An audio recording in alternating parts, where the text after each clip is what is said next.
Hi there, this is Steve Elliker here, your Living Life on Purpose coach. And today I want to talk to you about inner child conflict, the conflicting arguments or awkwardness we might have in our heads. For example, the feeling that you want to be seen, but at the same time you're too afraid to speak out. The sense that you can cope, but then start to feel overwhelmed. Inner conflict is born out of two opposing concepts that are at war with each other, yet somehow can't let go of each other. Don't you find in life there are both many negative and positive experiences? The two opposites can be two sides of the same coin, like anxiety and depression. That we live in a world of duality, hot versus cold, up versus down, black versus white, pain versus pleasure, thingness versus nothingness.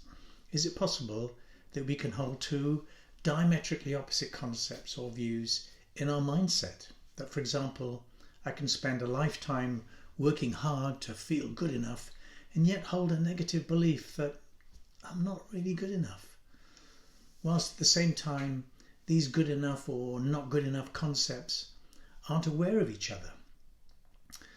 Well, yes we can, and yes we do.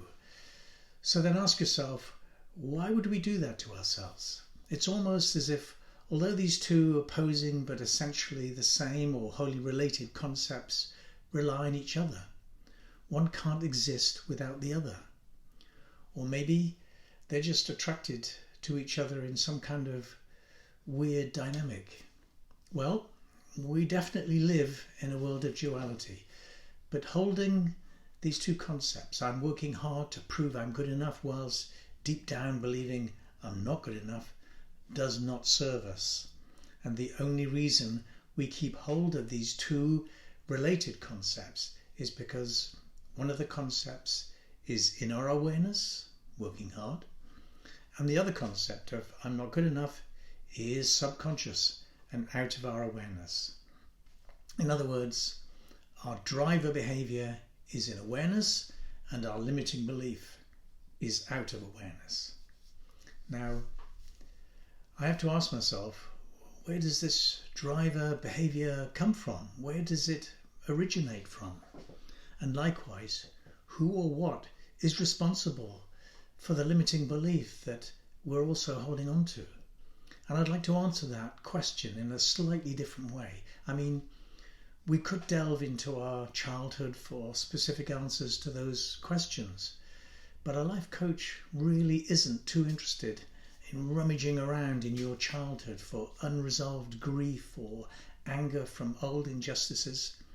But a life coach is interested in knowing how your life story formed in childhood but plays out in your moment-to-moment adult life experience, and look at ways to let go of these early limiting beliefs and their associated behaviours that don't serve you and never will serve you.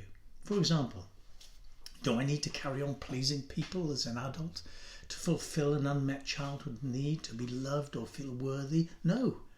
Let's cut to the chase and just get you believing you're worthy and lovable, and let go of the need to please others, right? Okay, so the way I want to figure this out and explore this further with you in this video is to look at this psychic impasse from the perspective of the inner child. Now, the inner child is an important but often forgotten part of our ego or sense of self that we carry with us from childhood experience into adulthood. The part of us that has unmet needs. Your inner child is part of you that has been making sometimes rather immature decisions about yourself, others, and situations. Manifesting as, say, people or situations you want to avoid, or people or situations you're drawn to. Your inner child creates and holds on to the limiting beliefs that can hold you back in your life. And, like all children, your inner child runs the show, and when they don't get what they want, they can kick up a fuss. All different kinds of fuss. depending on your unique persona and your learned unique strategies of protecting yourself over the years. Now, we said, didn't we, that we live in a world of duality, and we can mostly, within our psyche, hold two diametrically opposite but connected concepts in an impasse, stuck together to form an inner conflict. So similarly, who or what is the diametrically opposite mindset concept to our inner child that is holding these two concepts in place? Which part of your mindset encourages you to keep your inner child limiting beliefs? Now, the answer, in my view and my experience, is the inner child has an impasse relationship with our critical parent, also called our inner critic. The inner critic is that persona in your head that's always negative, hasn't got a good word to say about us and maybe others too, often reminding us of things we wish we hadn't done or things we wish we hadn't said. In fact, I believe our inner child and critical parent can have a kind of codependent relationship. In my case, I have quite a harsh critical parent who is a mindset interject of my critical parenting growing up, and an inner child who can feel undervalued, undermined, and victimized in the past. So here's the thing. Within my psyche, my critical parent needs a vulnerable inner child to undermine, and my inner child needs a critical parent to support his childhood belief I'm not good enough, and to feel victimized and even bullied. They kind of need each other. How weird is that? But again, the critical parent is in our awareness, and the inner child limiting beliefs are in our subconscious mind. So what do we need to do? What can we do to fix this conundrum? Well, life coaching will bring your inner child limiting beliefs into your awareness. Bring them into the light, where and when we can decide, do I need this negative stuff anymore? And simply change it. But wait, there's an obstacle, an obstruction. Firstly, the inner child doesn't like change, and he or she loves the familiar, plus he's got a critical parent who's a constant reminder of how not good enough he or she is. Oh my God, that's not fair, is it? So what do we do? Well, now we at least have got the mindset structure that's now out in the open. The codependent relationship is now exposed. Its uselessness is revealed. Oh dear. But then, like A.A. Milne's Christopher Robin realised, I think I better stick with nurse for fear of something worse. A quote from his Christopher Robin book. In other words, to do anything different is just too scary. Can I cope with the uncertainty of leaving my codependency?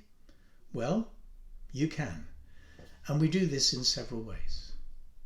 Firstly, we have the support and acceptance of a life coach who will advocate and guide us through this process of change, of letting go of our inner critic, who is a liar and a manipulator. Secondly, we develop our persona to have a compassionate mindset that can develop into a fledgling, nurturing parent who in time will learn to admonish your inner critic and take care of your inner child in the same way he or she possibly wasn't taken care of growing up.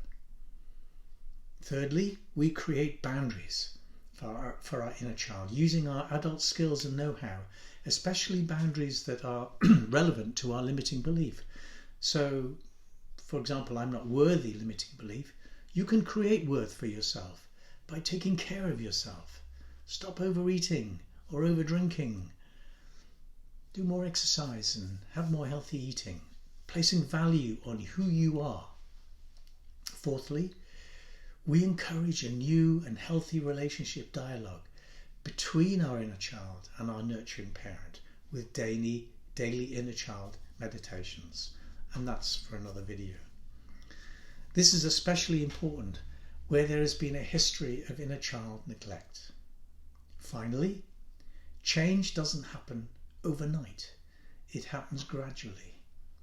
And like any change in a relationship, each shift in awareness will result in a variety of emotions, from the joy of freedom from an oppressive relationship to the grief of the loss of its familiarity. What we do know is that if you don't dissolve the dysfunctional relationship of the inner critic's hold over your inner child, the universe will keep sending you opportunities for learning the life lesson you need to learn. And each gentle and sometimes not so gentle life lesson reminder will look different and will be met with your resistance. Resistance to change, and the resistance of the fear of feeling the emotions that go with change. Your inner child can be stubborn. And if that isn't tricky enough, it's you that has to make the change. Nobody is coming to rescue you. I'll say that again. Nobody is coming to rescue you. It's you that has to take responsibility for your own life, and it's you that will be accountable for the changes you make. It's you that will have a new lease of life. It's you that will feel empowered. And it's your life coach that will hold your hand and guide you through this process, enabling you to live your life on purpose.